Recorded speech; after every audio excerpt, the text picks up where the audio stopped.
Evening. Before we start, I'd like to make sure everyone is signed in for the meeting at the back entrance of the room. If you've not, please do so because it must be on the record. I'm Bob Tanner, appointing Charles Fott as a voting board member this evening. I'd like to introduce the following members. We have Matthew Puz, Zoning and Development Officer, Julie Maggio, Assistant Zoning and Development Officer, Jeremy Toman, Board Solicitor, Tamar Doxey, Court Reporter. After the presentation by the appellant, the board will hear from those in question of the appeal, those in favor and those opposed. Any documents or evidence that's presented must be kept for a period of 60 days for our records. And after all the presentations are made, the board will recess. We'll then reconvene and make our decisions. The board has 45 days to render a decision, but they're usually made this evening. If you do not care to wait for a decision, you may call the zoning office in the morning after 8:30 a.m. I'd now ask that everyone please stand to be sworn in. Please stand to be sworn in. Thank you. Please, do you swear to tell the truth, the whole truth, and nothing but the truth? Please answer, I do. Okay, so we're going to hear the first appeal, and then the next appeals we'll hear kind of as a composite. So the first. And before we get started, you'll see that there's only 2 board members present today. So the normal composition of the board is 3. So with 2 board members, there's a possibility of a tie vote. Both applicants are seeking variances. So in that instance, if there ever was a tie, it would be a deemed denial. So I'm just giving you a heads up now. Your options are we can go through the process and let the board decide. The other alternative would be is to seek an extension into the next hearing, basically, at which point then, hopefully we would have a full slate, full composition of the board. So I just want to disclose that just in the event that there is a tie. I'm not saying that there will be or suggesting in any way that there will be, but there could be.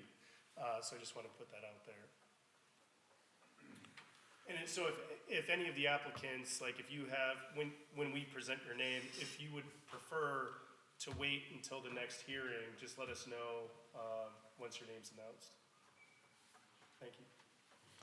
Appeal number 26-03, John C. Engel for property located at 3006 Haas Avenue, seeking a side yard setback variance to construct a carport in the R1 single-family residential district. Please come on up, state your name and address, and tell us a little bit about your request.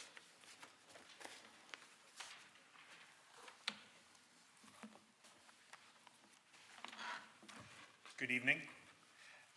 My name is John Engel, and the address is 3006 Haas Avenue, Erie, Pennsylvania 16505. And I'm here to request a side yard setback variance to replace a side yard carport that collapsed due to heavy snowfall. The prior carport did not have a variance, so this request is to rebuild that same structure with just stronger and more durable materials. Okay. The primary factors for this request, to ensure obviously compliance with the township's zoning requirements and variance process, the narrowness of the property. The property plot does not allow for moving this carport to the rear yard. And the proposed structure is similar to the prior structure. It's designed to prevent any impact on adjacent properties. And it's also designed to not alter the essential character of the neighborhood or the district. Okay. From the structural drawings here, it appears that this is not attached to the home? This will be detached, yes. Right. So, Matt, it is a 7-yard setback, but the reason this wouldn't comply as a detached structure is because it's not at least so many feet from the home. Is that correct? Correct. The detached accessory structure would be required to be at least 10 feet from the house. In which case, the side yard setback for that would be? 2 foot side and rear. Okay. And is this the same exact size as what the existing carport was? I think it's very close. I believe that the structure of the materials is different. Instead of like aluminum posts, these will be, I think, 6-inch wood beams. Yep. But the structure it's very similar in size. Okay. this anything you've discussed with nearby neighbors or anyone it impacts? Yes, I discussed it with the adjacent property owner. It's supposed to be on the right side of the house. That individual was agreeable to the, rebuilding of this carport. And I believe he stopped up to the municipal building and talked to the folks there and kind of agreed Okay, wouldn't impact him negatively. okay. Jeremy, you have any questions? Yeah, you mentioned the inability to place the carport in the rear yard. Could you elaborate upon that? Is there topographical concerns in the backyard, or is there other issues? No, there's a fairly substantial deck in the backyard that doesn't allow, and really due to, I think, the depth of the property and the width, to be able to pull a car into the backyard unless it was straight back off the street, which wouldn't make sense. We'd still be butting up against the same issue about side yard variance. Charles? I have no questions. Okay. I don't really have any other questions for you at this time. Okay. Okay, Good. Just like to Thank say, you. thank you to the zoning office with helping me through the paperwork, so thank you. Okay, thank you. sure. Is there anyone in the audience who'd like to speak on this? Okay. So next up, we have appeals 26-04, 5, 6, 7, and 8 for, all with Mill Creek Township School District, for the following addresses: 2624 West 6th, 5300 Henderson Road, 4301 Lancaster, 5875 Sterretania, 5901 Sterretania, and 4330 Westlake Road, all seeking a variance from sign regulations for new signage in the R1 Single Family Residential District. If you'd like to come on up, if we could talk about, I know each one has individual characteristics, but the signs appear similar or the same? Yes. Yeah, come on up. And just briefly, before we get started, I do have a conflict of interest. My law firm represents the Mill Creek Township School District. So if it's okay with you, the applicant, I will sit, listen, and draft the adjudication, but I won't participate in the deliberation.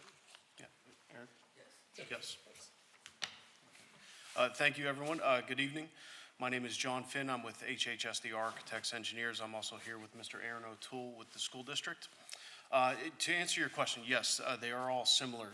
All the signs at all these locations are similar. They're actually matching, excuse me, the signs that are currently in operation at McDowell Senior and McDowell Intermediate, and as well as the ones that were approved last year for J.S. Wilson and Chestnut Hill.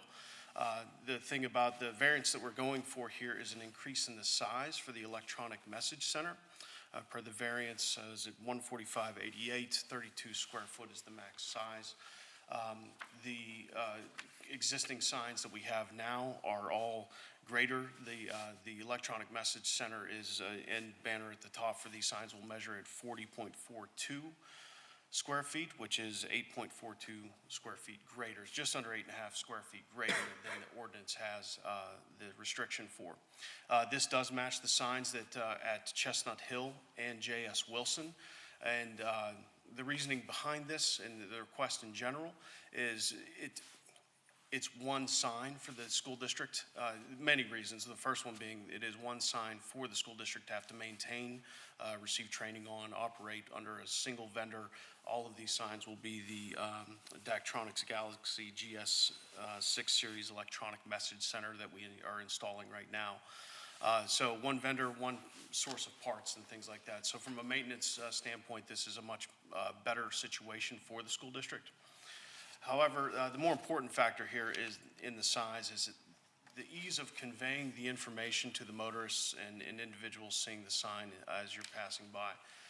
With all of these locations, there's various obstructions in both lanes of travel, some of them greater than others, and I have some exhibits here that I can kind of point out some of those obstructions.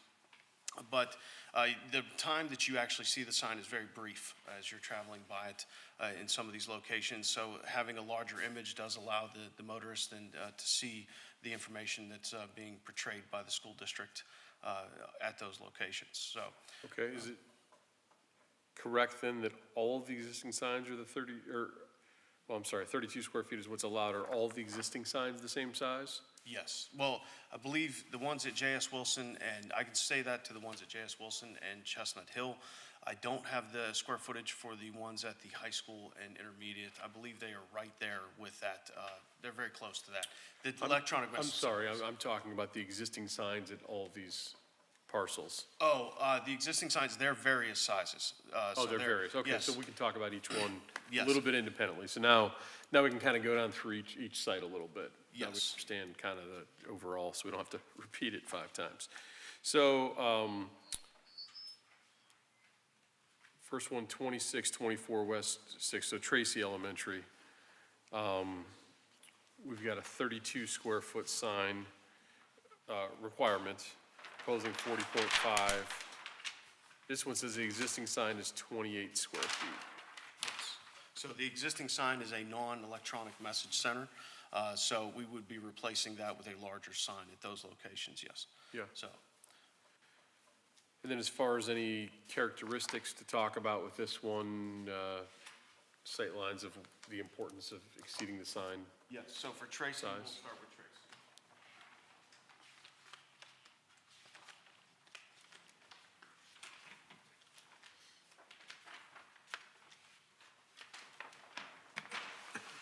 Okay, in particular with Tracy Elementary School, as you travel southwest along West Sixth, at the, what is this? Excuse me. Sommerheim Road, the neighboring property does have a hedge row in the back, and you can kind of see here in this image here, this hedgerow goes right to the corner. So by the time you actually get to the corner where the proposed sign is, it's right there. You know, so by the time you clear the hedgerow, you don't have a whole lot of time to actually see that sign. So the greater size would help with that location. Traveling the other distance, it's a little bit more open, but there's a tree line that's actually on the school district's property at that location to, you know, the canopy of the tree and everything is going to create, and also the trunks of the trees are going to create some distraction in not being able to see that sign at that location. Okay. Let's move on to the next one being 5300 Henderson, so Bell Valley School. This one says, so actually this one, the existing sign is 40 square feet. Yes, So we're 0.5 square foot greater, yes. greater than existing. Yes. Now, Bell Valley is actually a different situation altogether. Bell Valley's is actually located back at the school. So from Henderson, it's approximately a 400-foot distance back from the road. So that is going to be, that visual, that distance, the greater sign is going to help for that. But in addition to that, as parents are coming and dropping off, when they come onto the property, excuse me, I'm sorry, the curvature of the road and the building itself is what blocks because the sign is set back into a niche of the school district right there, and that's where the existing sign is located now currently. But as you turn the corner, you'll have that situation where you're, you know, able to see the sign a little bit more clearly, Okay, only for that brief moment in time. okay. Next one, 4301 Lancaster, so Grandview. This says the existing sign is 40 square feet, so it's a, 8.5 square foot variance, but it's a half a foot difference than what's there. Yes. Grandview is probably one of the most open of the sites. However, the only openness that we have is the frontage of the school district itself, or the school building itself. As you are approaching the school from the southwest, you are within some tree line there, so by the time you clear that, it's going to be a brief moment in time that you get to see that sign as it is in its existing location. Coming the other way, it is improved, much greater than all the others. It's probably one of the best views that you would have of the sign. But even still, there's some road signs and there's a little bit of clutter, natural things that are occurring there that a greater sign would still help the situation. But as far as impact over existing, we're talking a half a foot. That's is exactly the difference right. from the Yes, existing yeah, sign. it's very, very close to the existing size. Okay, So all of these signs we're talking about are going to set basically in the same position they're in, they're just a larger or updated sign. Yes, sir, that's correct, yes.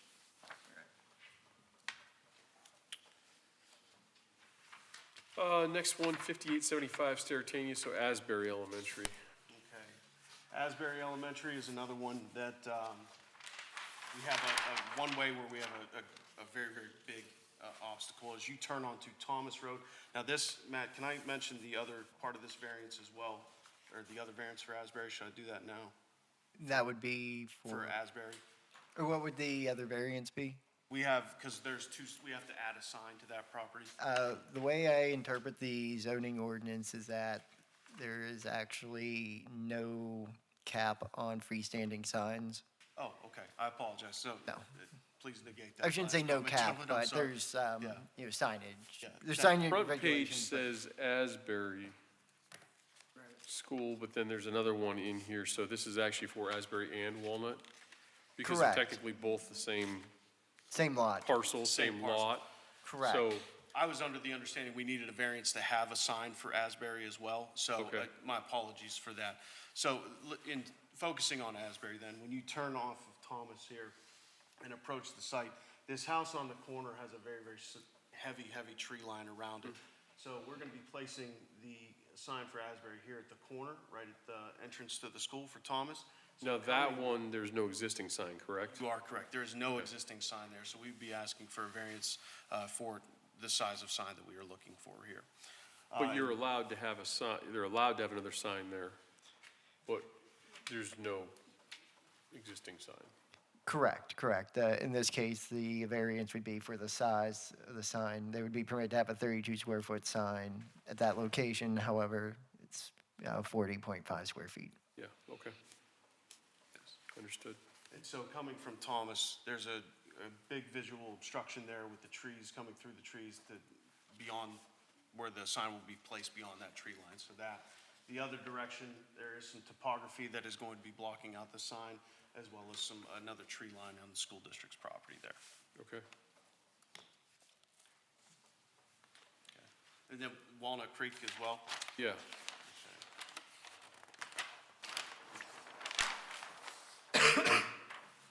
Walnut Creek is another, it's open, it's more open than the others. The existing sign there is actually an elevated sign, so this will be bringing it down to the ground, okay? So we would be taking that down to the ground, which will improve things a lot. However, with the curvature of the road coming up Stratania from the south, it's going to get tucked in behind the trees at the entrance drive, as well as the same thing coming from the north. You'll kind of have the opposite effect coming from the north with the curvature of the road and the tree line at the entrance there that will cause some obstruction. okay. Then lastly, 4330 Westlake Road, so Westlake Middle School. Yes, sir. Westlake Middle This School? says the existing sign is 40 square feet. Yes, so we'd be asking for a little bit greater there. Okay, With Westlake Middle School, this does have some openness across the front of the school, okay? Coming from the, let's see, that's coming from the north. In general, there's a little bit of shrubbery, but it does open up rather nicely. There's some trees around the sign that are gonna cause some shadow and shading that would allow for a little bit of a visual impact. Coming from the south, we have the fencing around the play area, as well as that tree line around the fences that are gonna cause the visual obstruction. So, like I said, the larger sign does help to convey that message much more effectively. okay.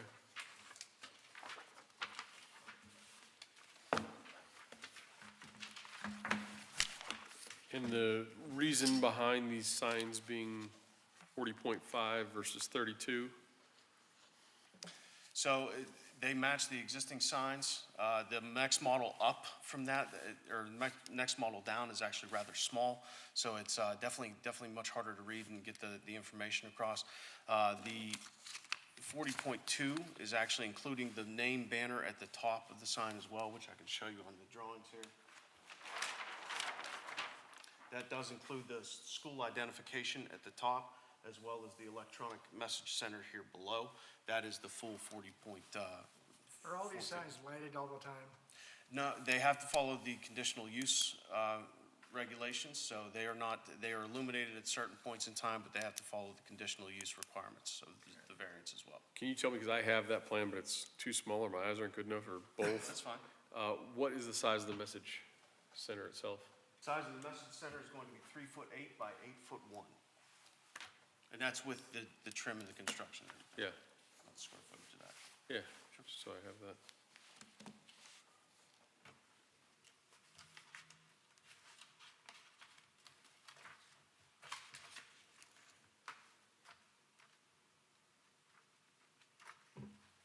Why didn't that work? I'm sorry.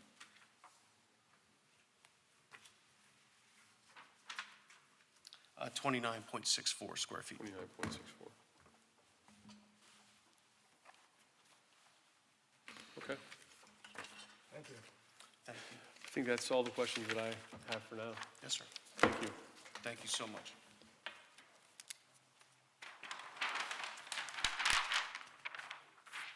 All right, anyone in the audience like to speak on this? Please come on up, state your name and address.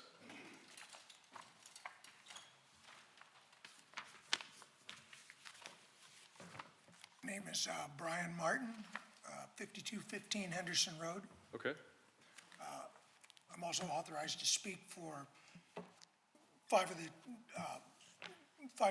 homeowners on Henderson Road directly across from the school. They weren't able to make it. We're all, Okay. and mostly we just have a few questions. Even though Henderson Road is, that section is medium density housing, it's built up as much as it's going to be, and it's still got a pretty relatively rural feel to it.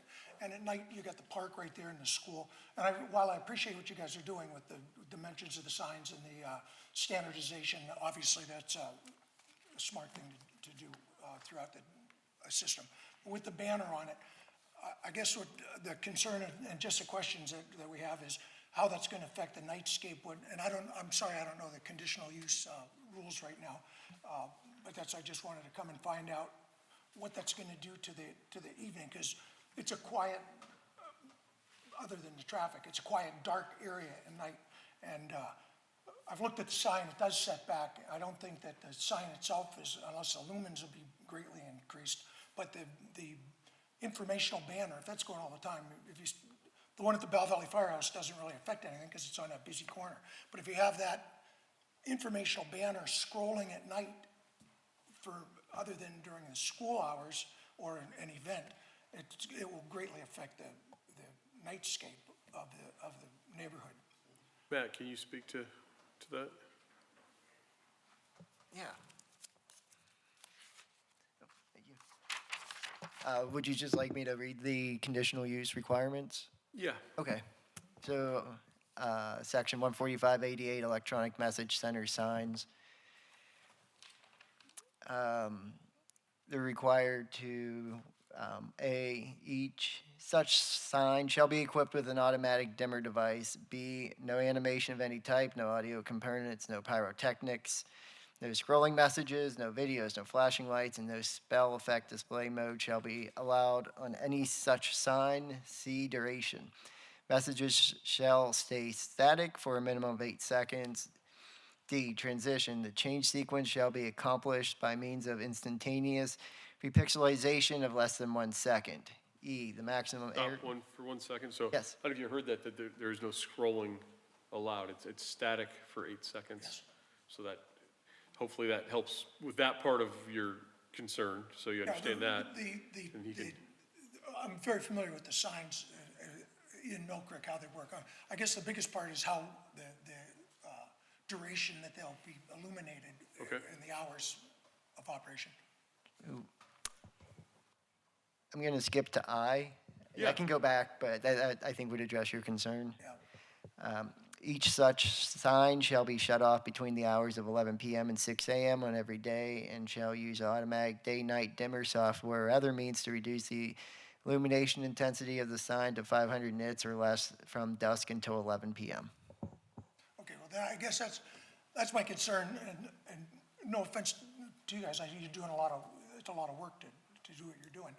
But if you look at the big picture, at 11 o'clock, I've lived there all my life, you don't, unless you have something going on at the park or at the school, a sign set back like that, in all practical matters, nobody's driving by and looking that they're having a bake sale next week, or, I go through and I pick up the trash all along the school there in the park. I see what the sign says.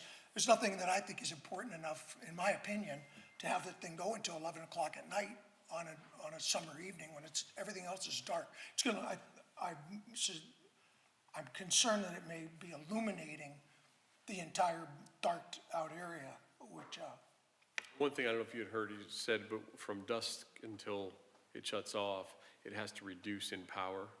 yeah. It has a sensor on there where it reduces to 500 nits. So it does automatically reduce as it gets darker, you know, kind of like your phone screen does that when you go into a dark environment. It has to do, that's one of the requirements as well. Yeah, I get So that, that it I won't get be that, but what extremely happens, bright. and again, my concern is, it has to be reduced, but what happens if it's like a movie theater light? And it's like, my God, it's lighting up the whole area.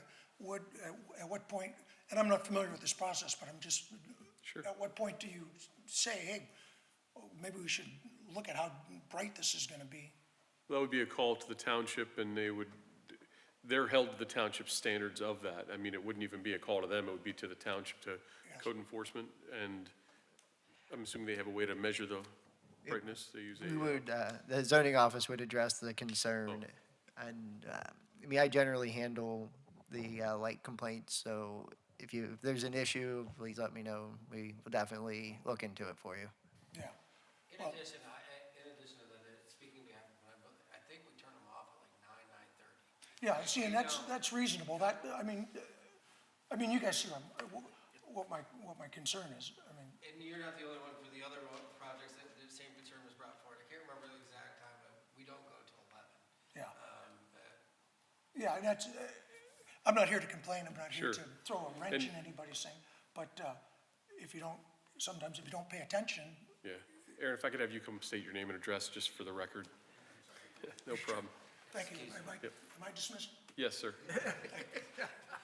Aaron O'Toole, and I'm the CFO for Mill Creek Township School District. And just stating as a follow-up to that, in regards to how late the sign will be on, while understanding the ordinance is till 11 o'clock, we wouldn't be leaving these signs on until 11 o'clock. It would be closer to 9, 10-ish in that area. I would have to go back and look at our records. It would follow the same suit of what we do for McDowell and what we're going to do for the other as well. Understanding the fact that there's not many drivers on the road at 9 to 10, 11 o'clock at night, it wouldn't bring much value to us. And we've also heard from other constituents in other areas for these signs of having that same exact concern. So us being thoughtful of our residents, that we wouldn't keep it on until 11 o'clock. Okay. Thank you. Yeah, I'm good, thanks.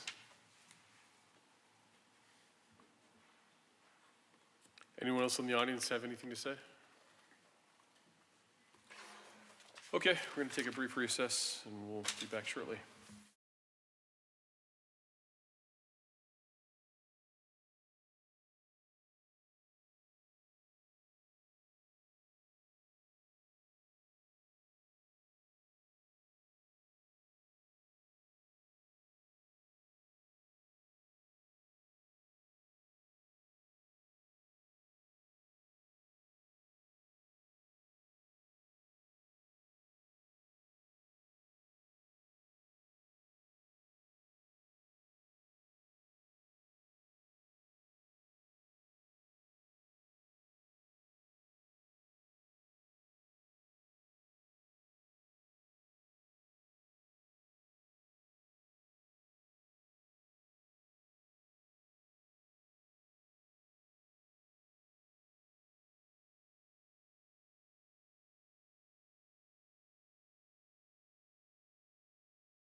All right, let the record show we reconvened at approximately 6:40, or 6:33.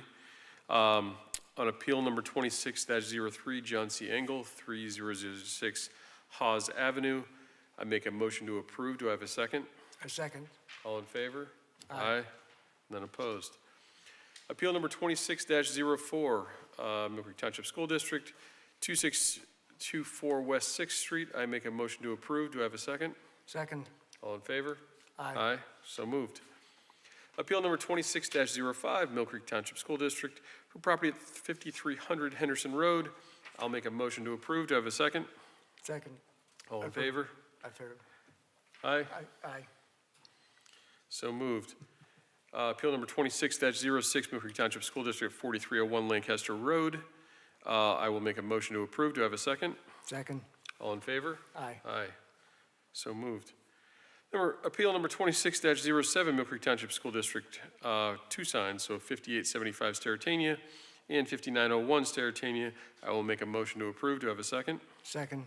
All in favor? Aye. Aye, so moved. And finally, on appeal number 26-08, Mill Creek Township School District at 4330 Westlake Road, I will make a motion to approve. Do I have a second? Second. All in favor? Aye. So moved. Do I have a motion to adjourn? I move to adjourn. I will second. All in favor? Aye, so moved.